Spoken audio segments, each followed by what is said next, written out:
All right, welcome back.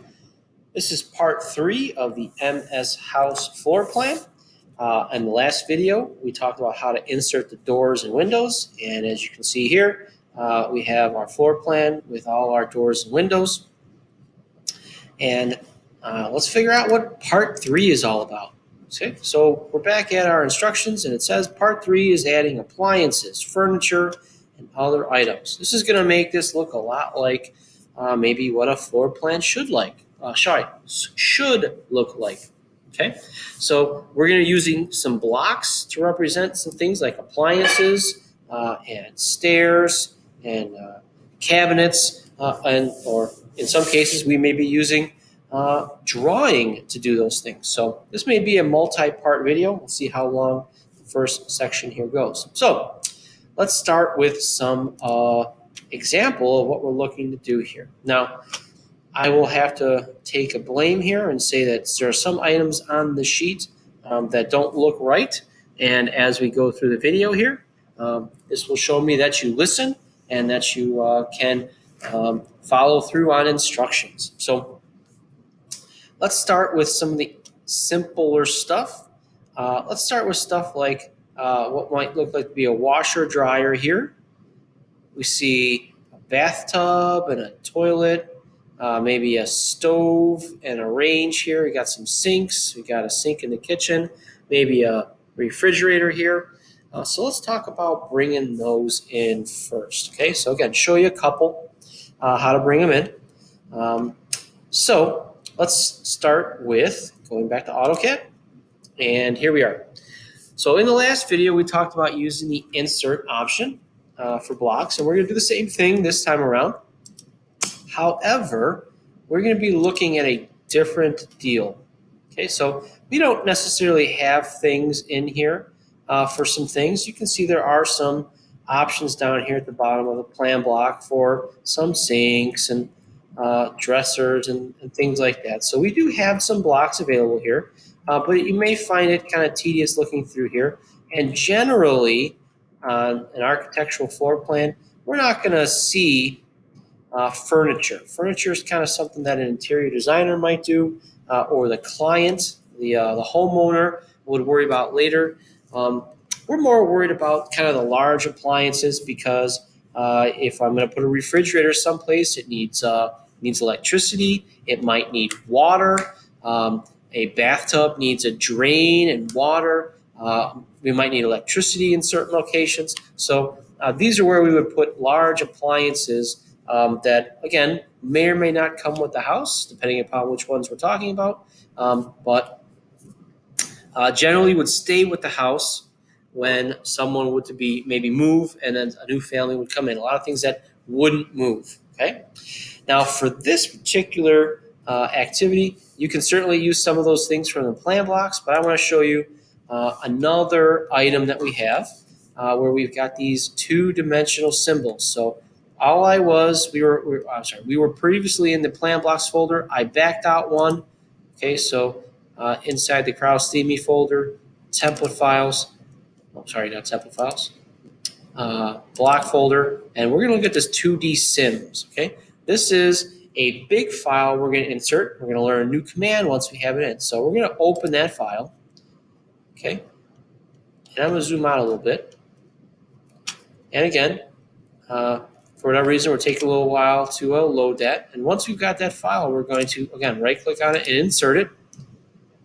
And you can see there's a whole bunch of stuff here attached to my cursor, right? Look at that.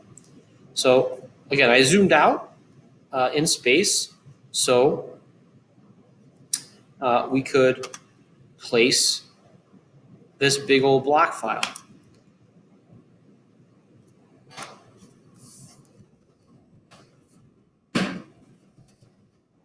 Wow. Sorry, looks like I had a little computer glitch there. Insert that block. Again, I zoomed out because that is a large file. Left click to place. All right. Now that we've got our block in, or our large block, you can see when I bring my cursor over that, everything gets highlighted. And if we take a look through here, we see that there are some appliances here, maybe some refrigerators, maybe a dishwasher or stove, things like that. If I go to the right, looks like we've got some trees. We're not going to put any trees in our house. We've got, excuse me, a couple of cars. We've got some bedroom furniture. We've got a piano and a TV. Down here, it looks like we've got some plumbing. Notice those are different colors. Looks like we've got some bathtubs and some toilets down here. We've got some lighting materials here and some electrical symbols. We've got some interior house plants and some more furniture. But we can't do anything with all of these being together. So we're going to use a command called explode. Okay, and it used to be a little firecracker symbol, but apparently that was problematic, and now it looks like this. Okay. So what the explode command does, and you can do this on any block, so just be a little bit careful. Sometimes when you explode things, weird things happen. This one's designed to be okay. We're going to use the explode command, and we're just going to come down and select this block and hit enter or right click, and now each one of these is an individual item.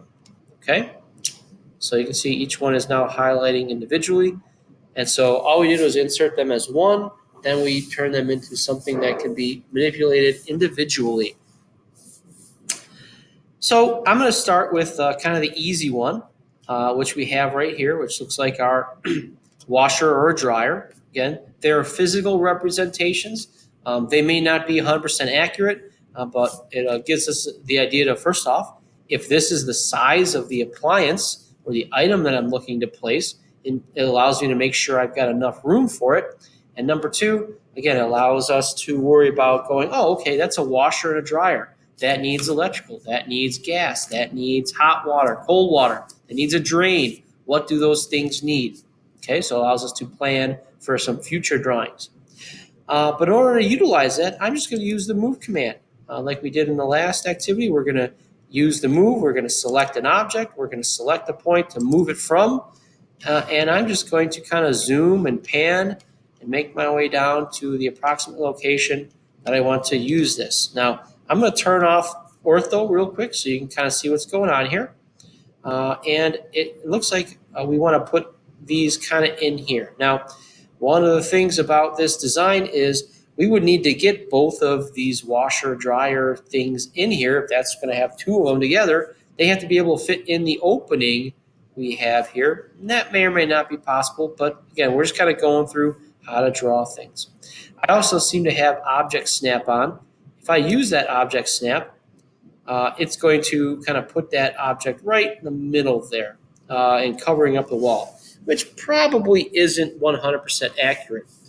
So what I'm going to do is I'm going to select that, and I may need to move that some more. Okay, so I might be able to left click and drag using left click and hold and drag using my mouse. But object snap, or OSnap, F3 seems to be getting in the way. So I'm going to turn that off. And again, I'm going to kind of come in kind of tight and just kind of left click. And now it's attached to my cursor, so I don't have to hold and drag. And I'm going to kind of put it in this general area. So it's away from the wall on both sides. And so we just placed a block to represent an appliance. If I want to put the other one in below that, I could probably select this. I could use Control C and Control V, just like you can in other files, and I can kind of get that in the same approximate location, okay, and place that. I could also use the move command, the copy command, and I can copy that object from a point using ortho and place that as well. Okay, so let's do another item real quick, and that should be pretty good for inserting blocks for appliances. Let's worry about trying to put in one of the bathtubs. You see there's a lot of bathtubs here that we have to choose from. I don't remember which one it is, but I'm going to go with maybe this one. So I'm going to use, maybe I won't use the move command this time. I'm just going to grab it. Okay, I'm going to turn off ortho again. And I'm going to come down in this general area, and it needs to fit here in a particular direction. So I'm going to go ahead and left click to place that right now, and then I'm going to use the rotate command, and I'm going to turn ortho back on, And I'm going to turn O-snap back on, and I'm going to grab a corner and make that vertical. Okay, we've used both move and rotate before, so hopefully that's nothing new. And then I'm going to use the move command a little bit more accurately, where I'm going to want to put it in this exact corner right here. So I'm going to select this first, grab this corner, bring it down here like so, and look at that. That apparently was the exact size tub that that area was designed to be. FYI, usually the flat area in a tub is where you're going to have a water drain and the faucet and everything.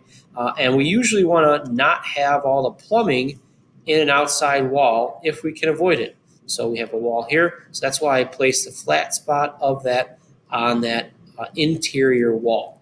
Okay? That's probably a good place to stop. I will maybe make another part where we're going to talk about adding in some of the drawn items.